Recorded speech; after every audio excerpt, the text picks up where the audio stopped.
ประเทศโอ้อีตาสุนทราเจ้าฝันว่านี่นะว้ายข่อยเป็นคนก็ฝันได้ตัวเออข่อยเป็นคนก็ฝันได้ตัวก็ยังว่าเวียดนามบ่สามารถคุมหัวบักท้องรุ่นได้เดี๋ยวนี้นะระวังถ้าท้องรุ่นเข้าใจนะบ่เฮ็ดยากติดต่อบ่ต้องติดต่อหาผู้อื่นติดต่อมาล้มนี่นะสิล้มให้ฟังต้องลุ้นเลยสตาขาดเด้คันบ่ฟังสตาขาดเด้สตาขาดข้าพเจ้าบอกเท่านั้นว่าสตาขาดคันสตาขาดแล้วท้องรุ่นนะยามข้าพเจ้าอยากเว้านำบ่เว้าว่าข้าพเจ้าบ่อยากเว้านำเนี่ยหำรุดเด้ท้องรุ่นเอ้ยเจ้าหำรุดเด้ข่อยบ่เฮ็ดหยังท้องรุ่นนี่ข่อยอยากตัดแต่หำเจ้าอย่างเดียวนั่นแหละบ่เฮ็ดหยังอยากตัดแต่หำบักท้องรุ่นข้าพเจ้านี่มันเป็นอะไรเพราะตอนมึงหำมันนี่นะตอนคือหำหมูนี่นะเอาเสือกหัดยางกระติ้วหัด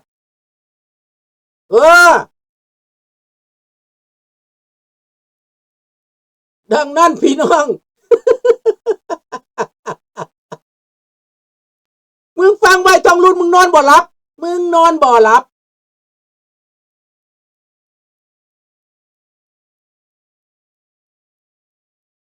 แก้วกับเจ็กเป็นไอ้น้องกันมันสิเป็นหยังกะยามึงอยากไปหาเจ็กกับไปแหละบ่ได้เว้าหยังนะมึงจะแล่นไปหาเจ็กไปโลด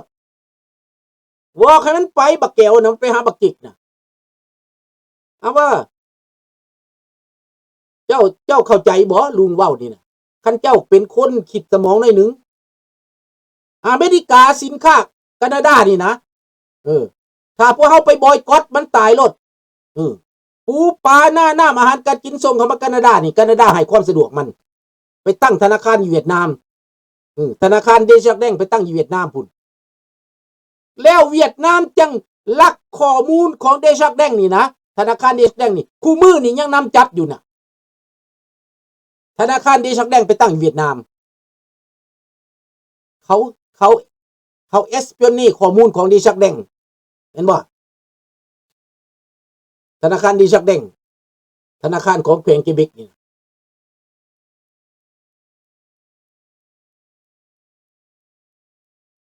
ดังนั้นให้พี่น้องคิดเบิ่งว่าเวียดนามจะไปพึ่งผู้ใดคันมาเฮ็ดกับลาวเดี๋ยวนี้เขาฮู้แล้วว่าเวียดนามเฮ็ดกับลาว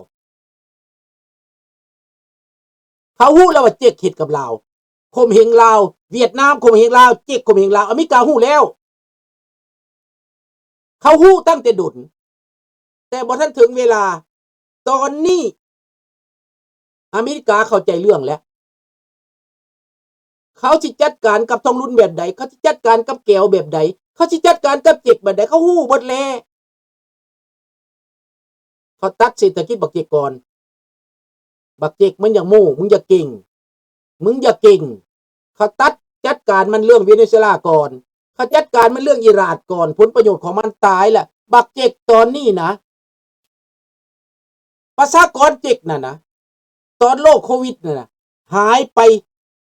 เป็นหลายล้านคนนะเกือบเป็น100 ล้านคนพุ่นได้ประชากรเจ๊กหายไปน่ะมันปิดบังได้พี่น้องมันปิดบังได้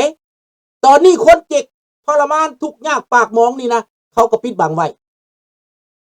เหลือตั้งแต่พวกผักพวกรัฐร่ำรวยเด้อ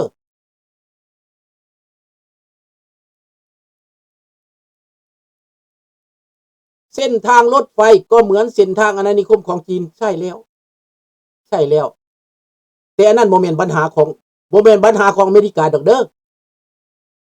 อเมริกาปล่อยเจ้าเห็ดโลดแต่ว่าบัดเกิดเรื่องมาเขาตัดเส้นทางสายแดนพุ่นเติมลูกเดียว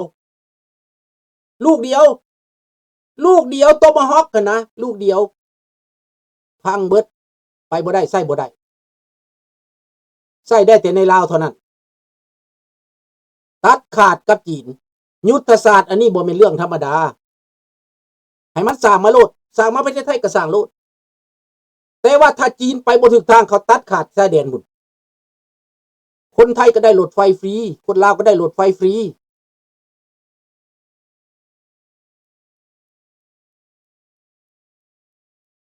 ญี่ปุ่น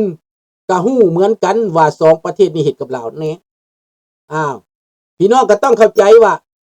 ญี่ปุ่นกับอเมริกาเขาเป็นอันเดียวกัน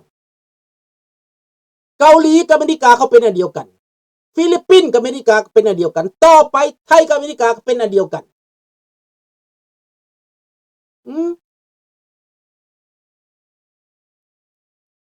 สิฮู้บ่หรือบ่ฮู้จะสิว่าเป็นทางใดเป็นทางใดอีตาถ้ำเป็นตัวประกอบเป็นตัวละครซื่อๆใดเขาฮ้องว่าสากละครตาถ้ำเราเป็นหยังเราเป็นประธานาธิบดีเราเป็นละครเราอย่าว่าหยังเราก็เว้าเจ้าหน่อยขึ้นยนต์ไปแล้วก็อิหร่านมันเศร้าแล้วรัสเซียจังซั่นจังซี่เราเว้าเราแสดงบทบาทของเราแต่ว่าการทหารความมั่นคงของเขาเฮ็ดไปก่อนแล้วเขาเฮ็ดก่อนแล้วเขาทำนี่มาสั่งน้ำหลังฮ้อนยามเขาเฮ็ดแล้วพระเจ้าจังเห็นอันนี้การเมืองอเมริกาดังนั้นจะมีถ้ำหรือบ่มีถ้ำการเมืองอเมริกาก็เดินไปแบบนี้ถ้าถ้ำลงก็ยังไปแบบนี้อยู่ผู้ใดขึ้นมาก็ต่อไปแบบนี้อยู่นี่เข้าใจแล้วบ่บาดนี้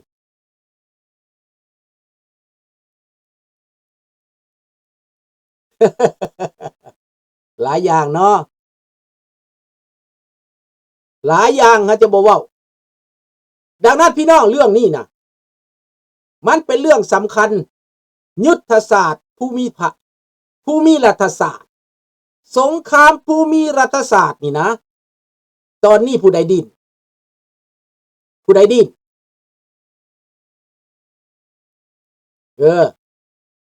แม่นแล้วประเทศจีนก็อึดอยากบ่แม่นเขากินอิ่มได้คนจีนน่ะเขากินบ่อิ่มเจ้าสิว่า2หัว3หัวเขาสิเป็น10หัวก็สิเป็นหยัง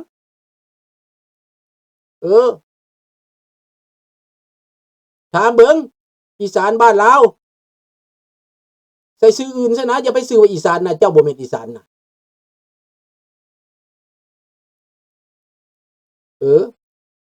คันอีสานบ้านเฮามันถึกสิว่าบ้านลาวมันก็บ่ถึก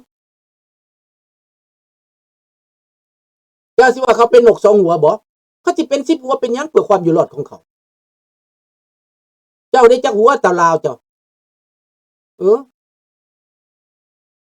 บ่เป็นหัวทางเทิงได้เท่าลาวน่ะเป็นหัวทางลุ่มเขาได้เท่าลาวเป็นหัวทางลุ่มเขาเท่าลาวนี่น่ะเป็นหัวทางลุ่มของเจ็กของแก้วจนเปียกเบิดเท่าลาวเพิ่นบ่มีหยังเขาจกตับจกไตจกใส่จกพุงจนแผ่นดินล่มมันสิจมอยู่เมืองบาดาลพุ่นละเวียงจันทน์น่ะเวียงจันทน์ล่มแล้วพญานาคอาละวาดแล้วพญามังกรอาละวาดแล้ว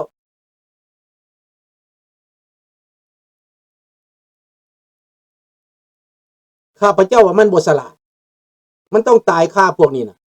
ข้าพเจ้าให้โอกาสมันนานแล้วแต่มันบ่เข้าใจข้าพเจ้าเว้าไปมันบ่เข้าใจคันว่าปึกนี่ก็สิปึกแม่อีสานบ้านลาวนี่บ่จักเขาเว้าหยังก็ปึกบ่ฮู้นะทำท่าบ่ฮู้เว้าภาษาลาวแท้ๆก็ยังบ่ฮู้สบายดีน้องรัตวรลุงเว้าภาษาลาวแท้ๆให้ฟังน่ะยังทำท่าบ่เข้าใจยังว่าคงเบียดnói tiếng Việt được không bún ấy ăn cái gì cả ăn hết ăn cứ cả ăn hết ăn cứ ngon lắm ăn con chó cả ngon lắm ăn con heo con lợn cả ngon lắm chẳng gì khẩu chạy đấy nói tầm bay tầm ba nếu ông được đi ông này nè ông nói tầm ba đấy nè chẳng gì khẩu chạy đấy nè đít mẹมันนี่ดิดแม่ใหม่อันคนโจแล้วอันกืดบ่เข้าใจหยังบักทองลุ้นบ่เข้าใจภาษาลาวมันเข้าใจแต่ภาษาเกี่ยวมันสิดีไปหยังฮานอยพุ่นแล้วพวกนี้น่ะจักหน่อยฮ้อนมือแล้วจังสิว่าเจยเอ้ยเด้ดักเจยเอ้ยเด้ฮ้อนมือแล้ว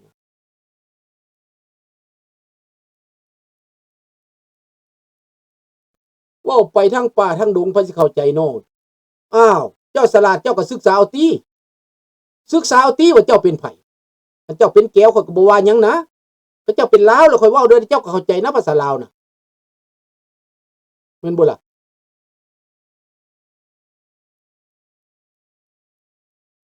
นี่เว้าภาษาหยังก็เข้าใจคันคนเข้าใจนะก็ยังเว้าว่าให้รักษาผลประโยชน์เพื่อพวกเจ้าเองเจ้าบ่แม่นลาวบ่ข่อยเว้านี่เพื่อคนลาวในประเทศข่อยบ่ได้เว้าว่าข่อยอยู่แคนาดาไดข่อยอยู่แคนาดาข่อยสบายบื้อหยังวะไปถามน้องรัตดาวรแม่ข่อยสบายหรือบ่สบายน่ะเจ้าถามโลดให้เจ้าไปถามโลดว่าข่อยสบายหรือบ่มันสบายเด้อยู่นี่น่ะแต่ว่าคนลาวในประเทศมันเดือดมันร้อนมันอึดมันอยากมันทุกข์มันยากมันถูกกดขี่ข่มเหงไปเป็นแรงงานเขาเป็นล้านแหละอยู่ในประเทศไทยนั่นน่ะเป็นกระต่ายแล้วไปนอนอยู่กรุงเทพแล้วกระต่ายน่ะอันนี้แหละเขาอ่ะเวียงจันทน์ห้างเป็นโป้นขี่มาจอกบางกอกห้างเป็นหมุนกระต่ายนอนคันเวียงจันทน์เป็นโป้นขี่มาจอกหมาจอกมันกินหยังจะมาขี่หลายจนเป็นโพนกินจนท้องแตกจนขี่เป็นโพนโทษเด้อว่าเรื่องขี่เรื่องข่วยกับพวกคู่มือนี่บักท้องรุ่นน่ะบักสอนไส้พวกคำไตพวกไก่สอนพวกครอบครัวนี่น่ะมันเป็นหมาจอกพวกเจ็กพวกจีนมันเป็นหมาจอกพวกเกี่ยวนี่น่ะมันกินนี่มันลั่วไล่จนขี่เป็นโพนในเวียงจันทน์จนเน่าจนเหม็นจนสะเอือนทั้งประเทศ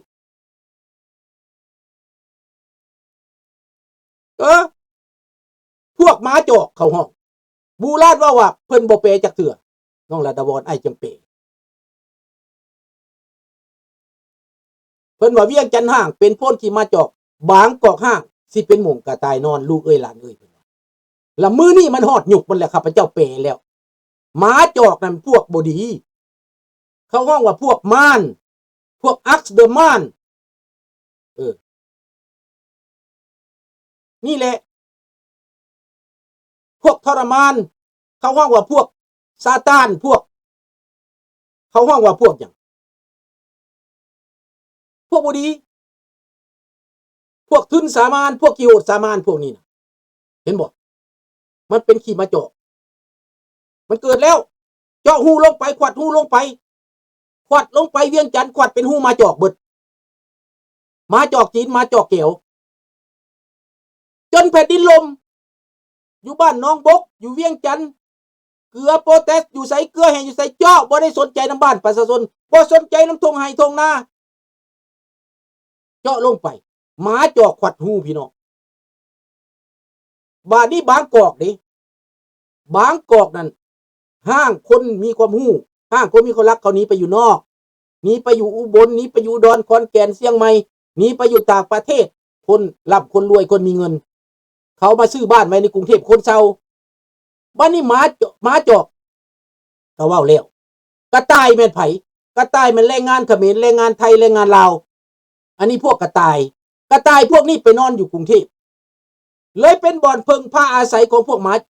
พวกกระต่ายได้ความอบอุ่นได้เงินเดือนเล็กน้อยพอประทังชีวิตกระต่ายพวกนี้มีความสุขดีใจส้นอยู่ใส่กระส้นนอนอยู่ใส่กระนอนนอนอึดนอนอยากนอนทุกข์นอนยากก็บ่เป็นหยังนอนกองตารางนอนกองเตียงนอนห้องซัลงก็บ่เป็นหยังขอแต่ได้นอนกระต่ายพวกนี้ขอพึ่งพาอาศัยกรุงเทพขอหากินหาอยากในกรุงเทพนี่หมาจิ้งจอกนั่นแหละใช่ครับหมาจิ้งจอกไทยเป็นเขาบอกว่าหมาจิ้งจอกลาวในห้องว่าหมาจอก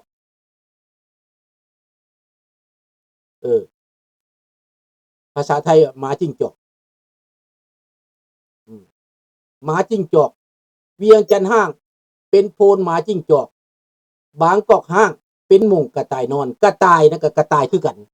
แต่ไทยว่าหมาจิ้งจอกลาวเฮาว่าหมาจอกกระต่ายก็เป็นคนแรงงานเนาะไปพึ่งประเทศไทยได้เงินเดือนเล็กๆน้อยๆก็พอประทังชีวิตก็เป็นบ่อนอบอุ่นของข้าเจ้าเป็นบ่อนทำมาหากินข้าเจ้ากระต่ายอยู่บนใดกระต่ายนั่นถือว่าปลอดภัยจังอยู่เนาะลี่อยู่บนใดมันปลอดภัยก็อยู่นี่เอาว่าให้ฟังเลยเนาะบ่มีผู้ใดคุ้มกะลาหัวบักทอนไส้บักทองรุ่นได้เด้อคันมันสลาดก็สลาดมันบ่สลาดก็แปลว่าแล้วไป